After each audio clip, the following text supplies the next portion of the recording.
Hello, my chaotic army, randos and outcasts, nerds and chaos fanatics. It's Random Alex here. Today we'll be reacting to food theory: is Subway bread actually cake? My desk is messy right now during the making of this video.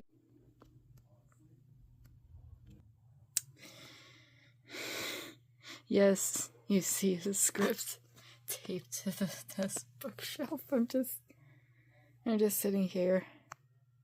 We made a script for this video because why not? I need to read off something. Anyways, let's get started. Also, I have like 4 sources of lightsabers. Wait. There's the window, the lamp from my announcement video, my desk lamp, and that one.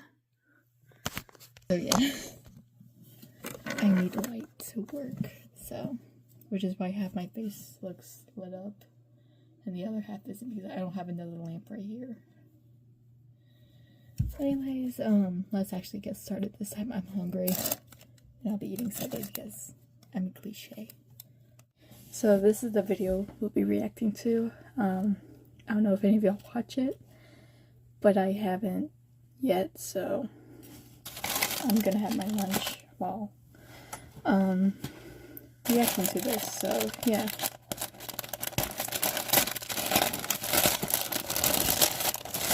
Anyways, let's get started. Fun fact, the Subway footlong sandwich is actually a foot long. That might seem obvious, but it wasn't always that way. Back in 2013, there was a viral photo of someone who took a tape measure to a Subway sandwich to show that it was actually only 11 inches in length, which led Subway to hilariously claim, quote, Subway footlong is a registered trademark and not intended to be an actual measurement of length, even though they had explicitly highlighted the fact that it's a foot long in their ads. Anyway, all of this led to a class action lawsuit, and as of 2015, Subway now requires that franchisees measure the bread that they serve to ensure that when you order a foot-long or 6-inch sub, you're actually getting a 12-inch long or 6-inch long sub. Fortunately, that's all behind them. Surely Subway isn't hiding any other lies from us that might... Breaking news. Subway's sandwich bread is not bread at all. It's not even serving bread. Subway's bread is actually too sugary to meet the definition of bread. Folks, I think we got ourselves a food theory episode.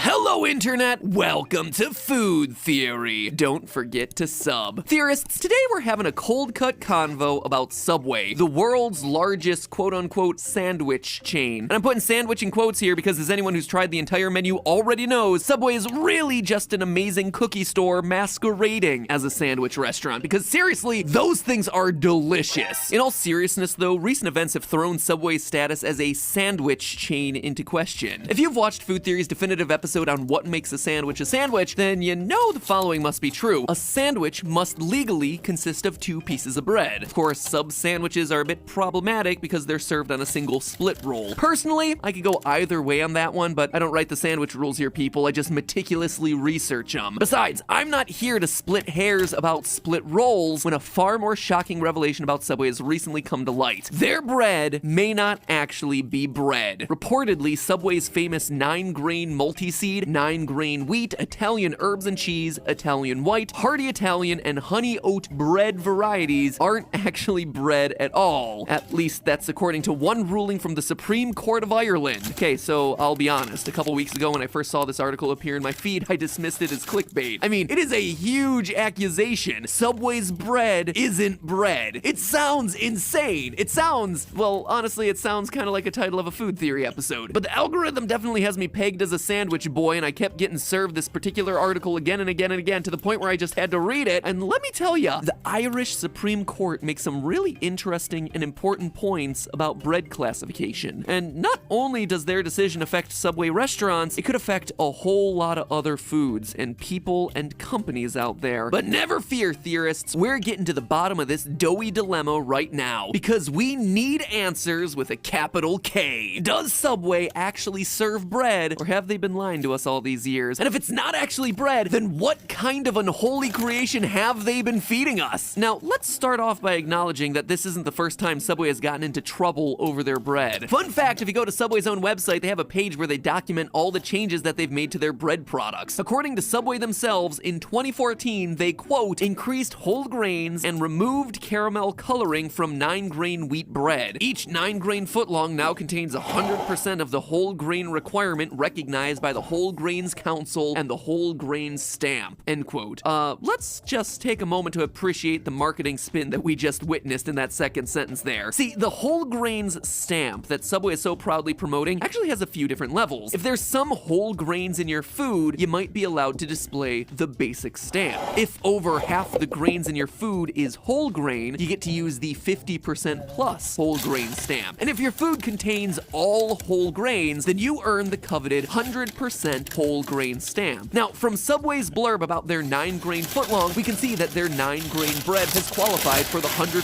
whole grain stamp, right? Wrong! They're tricking us with language. Subway is cleverly disguising the fact that they merely added enough whole grain to their recipe in order to qualify it for the 50% plus stamp by saying that their bread now contains 100% of the whole grain requirement for that 50% stamp. Now, why would Subway care about inflating the appearance of whole grains in their bread? Honestly, because it gives them the appearance of being healthier. The term whole grain means that every part of the grain seed, the bran, germ, and endosperm are all ground into the flour. Whole grain flour therefore contains more fiber and nutrients than other flours that don't include every part of the seed, and health-conscious individuals seek out whole grain products as a result. The cost of being the healthier option, though, is taste. So basically, Subway is trying to get the street cred of being super healthy while maintaining that sugary, tasty bread that gets people coming back for more. You could say that they're trying to have their cake-like bread and eat it too. The caramel coloring, the name 9-grain bread, even the messaging around changes to the recipe are all designed to present Subway's sandwiches as being healthier than they actually are. And Subway is by no means the only one doing stuff like this. Here's a food theory smart shopping tip for you. If you actually care about having whole grain bread or just healthier bread, make sure you're buying bread that's labeled as whole grain, which is a label based on how much of it is actually made from whole grain. Wait a minute.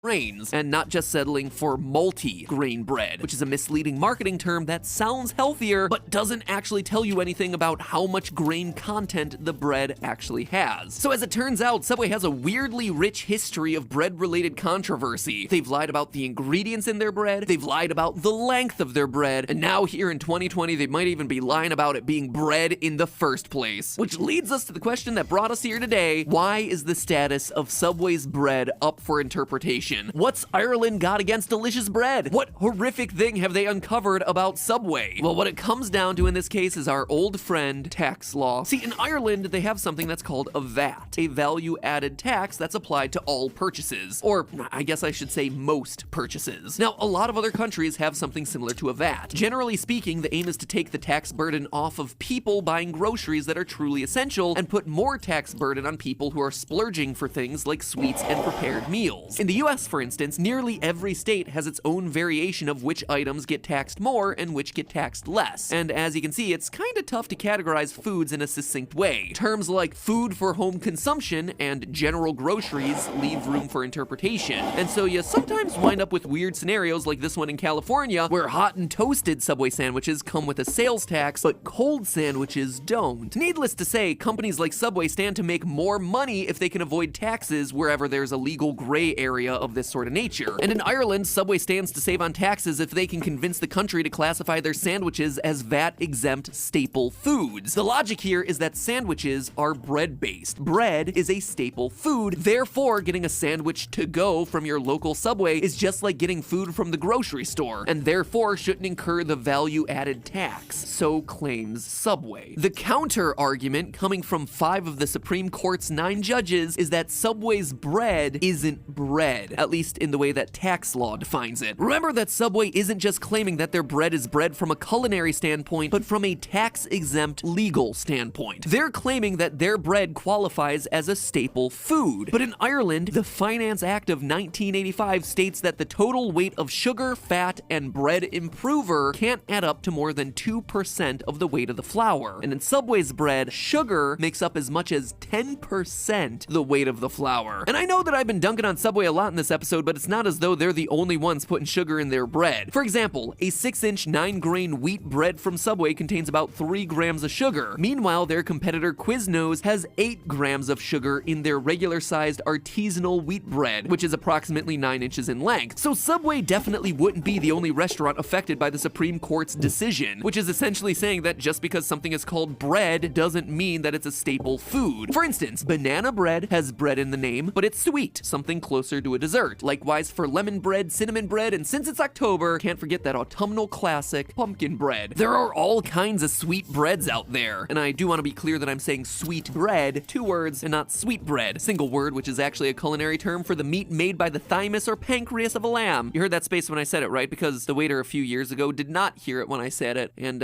let's just say I wound up with a very unexpected meal. Anyway, when you think about it, a lot of these so-called breads have more in common with cake than they do bread. You could get into the argument that the difference between cake and bread comes down to leavening techniques, but even that gets into sticky territory when you realize that not all cakes are leavened in the same way, and some breads aren't even leavened at all, as any fan of flatbreads can tell you. And yes, technically there are leavened flatbreads. The distinction between bread and cake is impossibly complicated. And so in 1972, the Irish legal system came up with a simple definition. If the sugar, fat, and bread improver content goes over 2% of what the flour content is by weight, then you're not a bread that would qualify for staple food status. You can still call your pumpkin bread bread if you want to, but it's gonna be taxed like a confectionery or a dessert. Or as Marie Antoinette said, if the people can't have bread, then let them eat cake and pay the value-added tax on every purchase of said cake. It also tells us that while this might be bread from a culinary standpoint, it means that Doctors Associates Inc. isn't serving up food that's as healthy as they want us to think. Oh, sorry, is that name unfamiliar to you? Because Doctors Associates Inc. is actually the name of the company that operates as Subway in the US. Not making that one up. I don't know why, but of all the facts that we've talked about in this episode, this one makes me feel the most icky. The small upside for Subway is that while their bread doesn't qualify for the 0 rate VAT, it does qualify for the reduced rate VAT. According to the website run by the Irish Revenue Commissioners, which is basically their version of the IRS for all you American viewers out there, bakery products other than bread qualify for this rate. But here's the face turn, people. Here's where I jump in and defend Doctors Associates Inc.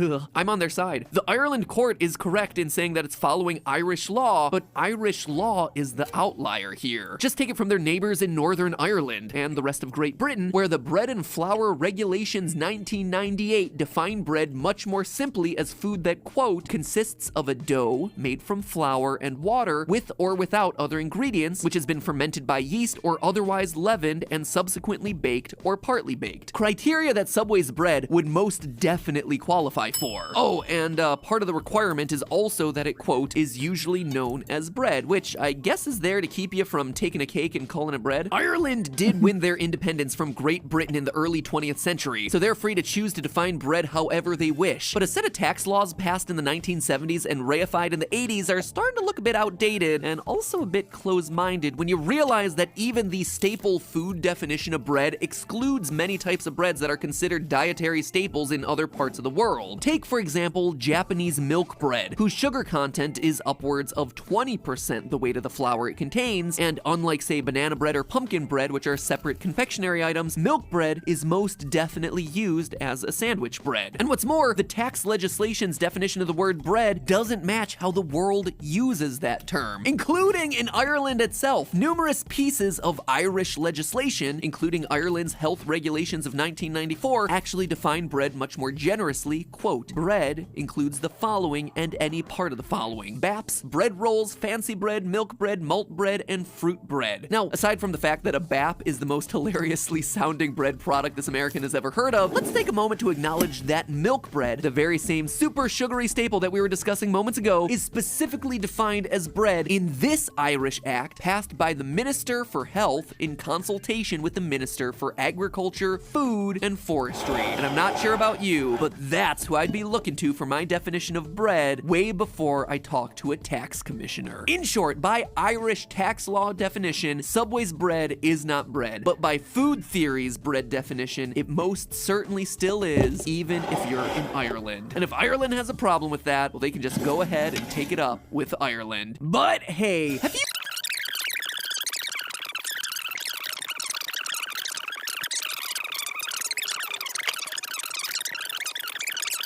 that it's all just a theory? A food theory. Bon appetit. Well, that was interesting. So, it's still bread. As you probably saw earlier in the videos, I'm just, like a few times I was like, because it tasted sweet. So I'm sitting here going, is it cake? Wait, it's like the real, is it real or cake? But instead it's just this round, it says just Alex being confused if Subway bread is actually bread or cake. According to,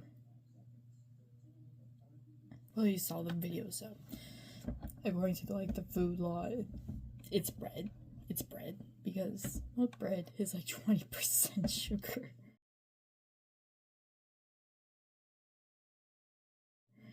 So, yeah, and I forgot to mention I was drinking Starbucks, unless editor Alex here just like add little messages here and there because I do not know what they do, nor how they think, even though they're literally me, so, yes, the team is me, and myself. I, me, myself, so yeah. I'm my team. There might be a time where it's Naya will help me with a video. I don't know when. There might be a time. Anyways, if you want to check out her channel, it's in my my page, in my check out these channels section. Anyways, if you like my videos, please like, share, and subscribe. And I'll see you in my next video. Bye.